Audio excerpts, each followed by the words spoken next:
24 സീറ്റിൽ മത്സരിച്ചു. 20 ലീഗ് വിജയിച്ചു. എത്രയിടത്ത് കാന്തപുരത്തിന്റെ ശക്തിയാൽ ലീഗ് ജയിച്ചു? ഞങ്ങളുടെ ശക്തിയാൽ തന്നെയാണ് ലീഗ് ജയിച്ച എല്ലാ മണ്ഡലങ്ങളും.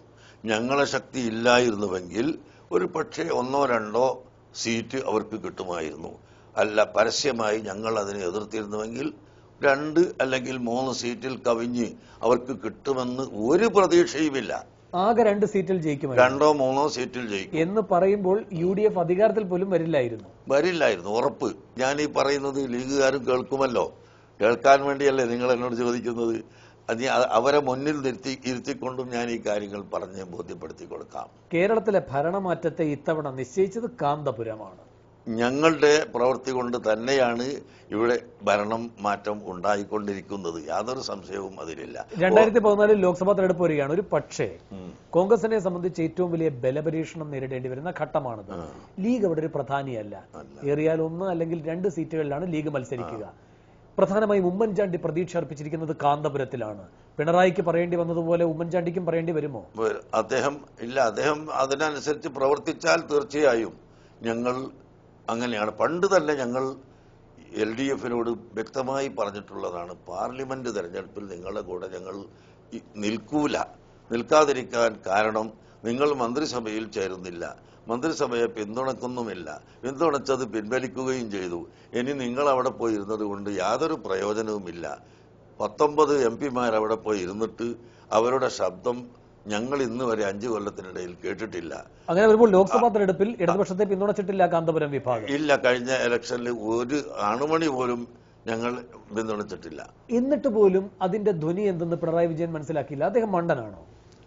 അതെനിക്ക് പറയാൻ കഴിയില്ല. ഇതൊരു മണ്ടത്തരമായിരുന്നു. അത് പറയാൻ കഴിയില്ല. അദ്ദേഹം ബുദ്ധിയുള്ള ആള് തന്നെയാണ്.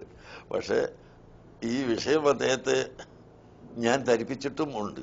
അപ്പോൾ പിണറായി ചോദിച്ചിട്ടുണ്ടാവില്ലേ നിയമസഭയുടെ കാര്യത്തിൽ അങ്ങനെ ആശങ്കയൊന്നും വേണ്ടല്ലോ എന്ന്? അപ്പോൾ ചോദിച്ചിട്ടുണ്ട്. നിയമസഭയുടെ കാര്യത്തിൽ നമുക്ക് വേണ്ടത് ചെയ്യാം എന്ന് ഞാൻ പറഞ്ഞിട്ടും ഉണ്ട്. അതാണ് അദ്ദേഹം പറഞ്ഞതിന്റെ അർത്ഥം. പക്ഷേ എന്നിട്ട് പിന്നെ അദ്ദേഹത്തിന്റെ പാർട്ടിയോ ഞങ്ങളോട് ഒരാവശ്യവും പെട്ടിട്ടില്ല. ശരി, കാന്തപുരത്തിന് മുൻകൈ എടുത്ത് അങ്ങോട്ട് പോകാമായിരുന്നു. എന്തുകൊണ്ട് ചെയ്തില്ല? ഞങ്ങൾ രാഷ്ട്രീയ കക്ഷിയല്ലാത്തതുകൊണ്ട്.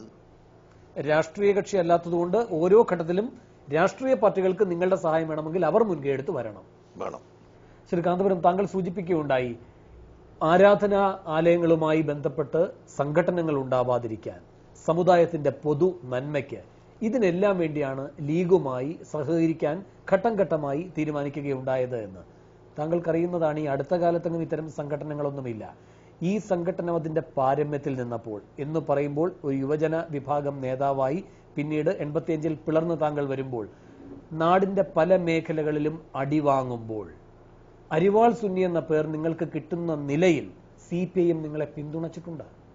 CPIM-ന്റെ പിന്തുണ ഇനിയും വേണ്ട എന്നോ അവരുടെ പിന്തുണയുമായി ഞങ്ങൾ നിൽക്കുകയില്ല എന്നോ ഈ പറഞ്ഞതിന് അർത്ഥമില്ല. കാന്തപുരം 2014-ൽ ഇടതുപക്ഷത്തെ പിന്തുണയ്ക്കാൻ പോകുന്നില്ല എന്ന് തീരുമാനിച്ചിട്ടില്ല. ഭരണം കിട്ടാൻ പോകുന്നില്ല. അങ്ങനെ തീരുമാനമില്ല. ഇതുവരെ ഉണ്ടായ നയം അതാണ്. ചിലപ്പോഴേ പ്രതിപക്ഷത്ത് ഇരുന്നിട്ട് നല്ല ശബ്ദിക്കേണ്ട ആള് വേണം, അത് വേണ്ടാന്നും അർത്ഥമില്ലല്ലോ. ആരും പ്രതിപക്ഷത്ത് ബുദ്ധിയുള്ള ആളില്ലെങ്കിൽ ഭരണപക്ഷം തോന്നിയതൊക്കെ ചെയ്തു കളയോ. 2014-ലേക്കും കാന്തപുരം ഒരു വാതിൽ തുറന്നിടുന്നു.